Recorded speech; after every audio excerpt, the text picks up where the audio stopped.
What's on, ladies and gentlemen? My name's Ross, I like games, and today I'm a little bit excited because I've got two more exclusive reveals to come from the upcoming Godzilla expansion of the Chrono Clash game.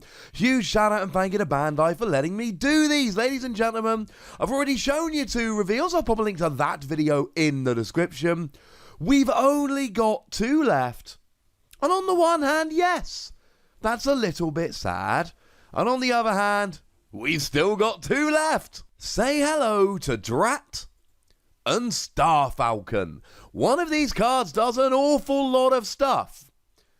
The other one doesn't do very much stuff.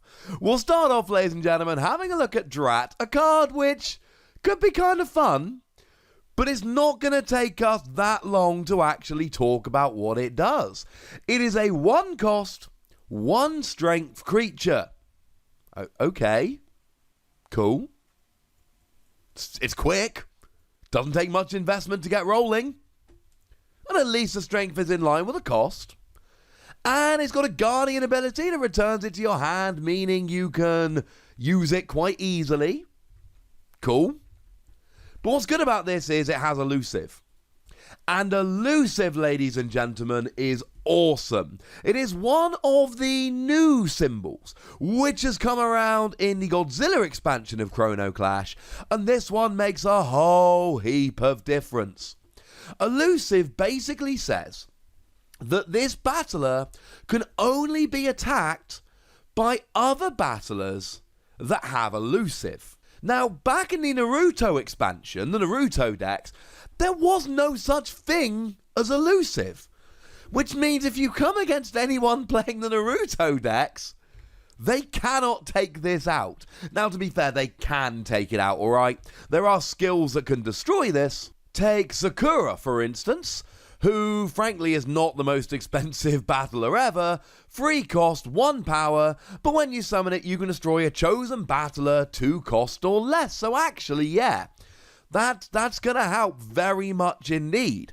You're going to need stuff like that. And that's one of the biggest problems I've got with Drat. I love that it has elusive.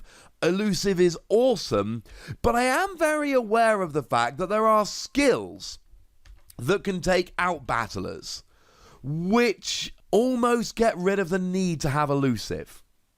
That's a slight pain.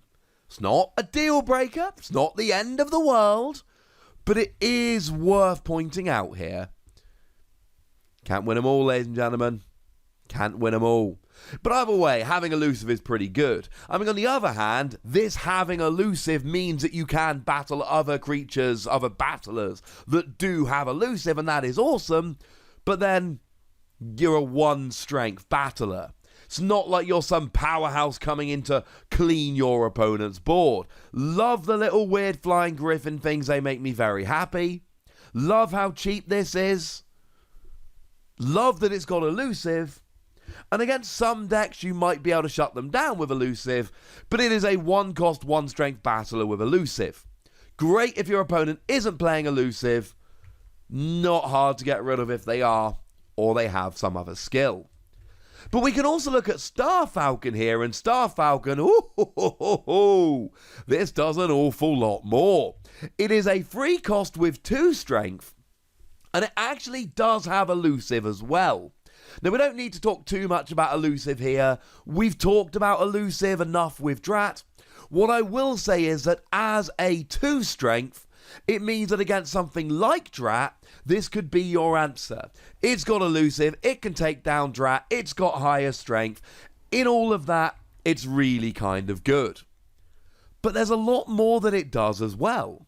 When it is summoned and when it is destroyed, you get to choose a battler and reduce one of its strength. You get to get rid of 1 strength from one of your, well, could be one of your battlers. Most likely it's going to end up being one of your opponent's battlers. You can take their strength down a little bit to make them easier to actually remove from the board. And this is both a summon skill and a destroyed skill, which is beautiful. Of course, there are some really funky combos you can get rolling with here. Take something like Burning Godzilla, one of the battlers I really, really like from the Godzilla expansion that we've seen so far. One of the awesome things about burning Godzilla, when you bring it in, when you summon it, you can destroy a chosen battler with strength 4 or less. So what you can do here is use Star Falcon to bring a 5 strength down to a 4 strength so that burning Godzilla can come in and destroy it. That's kind of funky. Or you can just reduce somebody's strength so that you have the higher strength, and then when you battle, you win. Take a 2 strength down to a 1 strength, and then you can destroy them in a battle, but they won't be able to destroy you. And what I love here is that you're kind of getting a double dip on this. You're taking down their strength when you summon, and you get to take down strength when you're destroyed. It's not just a one-time ability. You can use this a few times. That's pretty awesome. And you add in the elusive as well, and it's pretty good.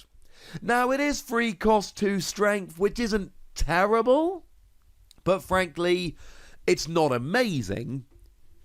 The good cards have strength higher than their cost.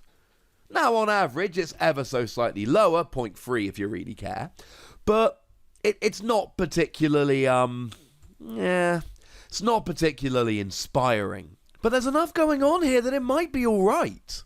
You've got elusive. You're taking down strength. You've got that same ability whereby, if it's a guardian, you return it to your hand. Fun little fact, of the 4 cards I've been able to exclusively reveal on this channel, 3 of them have had the same guardian ability, which is kind of cool. But it's also got this new skill, Sneak Attack. Yeah, that's right. One card that has 2 of the new icons from the Godzilla expansion. And to be fair, there's only, as far as I can see, 3 new ones. The other one is Toughness Boo, it's not in any of our cards, etc. Never mind. Now, what Sneak Attack says is that you can summon the battler for its Sneak Attack cost, rather than its regular cost. You may then attack immediately, even if it's no longer your turn, i.e. if the time that you pay to summon it moves a Chrono Clash gauge to your opponent's turn, you still get to attack even though the turn should have moved to them already. And then after the attack, it gets destroyed. Now, this is especially awesome for Star Falcon. Because you see, you bring it in for 2 cost rather than 3, and now we've got 2 cost, 2 strength. I'm loving it. That's brilliant. You still get the summoning skill here, whereby you take a chosen battler and reduce its strength by 1. Then you get to attack as a 2 strength, and you've already got elusive here, so you can be attacking elusive battlers as well. And then it gets destroyed straight after the attack, but you actually like it being destroyed, because when it's destroyed, you get to drop one of your opponent's battlers, or one of your own if you're really into it, by 1. And the combination of Sneak Attack and a destroyed skill is one of the things I'm really looking at in the Godzilla expansion. That's one of the sneaky little tricks that I'm looking for here. Because really, one of the biggest downsides of Sneak Attack is that you've got to destroy the battler after attacking. Well, who cares? You've got a destroyed skill. Bring it in, get your attack, drop their strength, attack an elusive character if you want. Oh no, I'm destroyed, ha ha ha, joke's on you. I've got a destroyed skill. The only thing you really lose here using Sneak Attack is that you're not sitting out there as an elusive battler. And like we talked about back with Drat, being an elusive battler is awesome. And there's not much of an argument against it. Being elusive is rad. Being elusive rocks. Because you're sitting there and you force your opponent to either have an elusive battler of their own, or you force your opponent to have some kind of skill with which they can remove you, because elusive only says this battler can only be attacked by a battler with elusive. It doesn't say anything about stopping skills removing it. And you do lose that, but of the 4 reveals I've had, Star Falcon is my favourite of them. Now, not in terms of art or theme. I mean, look how adorable Drat is. Plus, look at the art on Godzilla the First Form. Look how beautiful it is. But I will agree, I will contend, I will say, I will admit that this is the best of them in terms of a card. Now, of course, if you disagree with me on this, there's a comment section, ladies and gentlemen. I would recommend wholeheartedly that you go and have a play down there. But I do love, and I love it way more for the sneak attack, right? I love bringing it in as a 2-cost, and if you're giving me a 2-cost, 2-strength battler that can attack elusive creatures, takes away a chosen battler's strength, and then gets destroyed and does it all over again, I'm all in favour. But I would be very interested to know what you think about all of these, so let me know in the comment section. Go nuts! Be nice. And then make sure you like this video, subscribe to this channel, and follow me on Twitter at @TheWossy, where we talk about games like this and a whole bunch of others. Huge shout out to Bandai for letting me do this. I am delighted. I am humbled. I had a lot of fun. But by far the most important thing, as always, look after yourselves till next time. Thank you very much for watching. My name's Ross, and you've been watching Wossy Plays.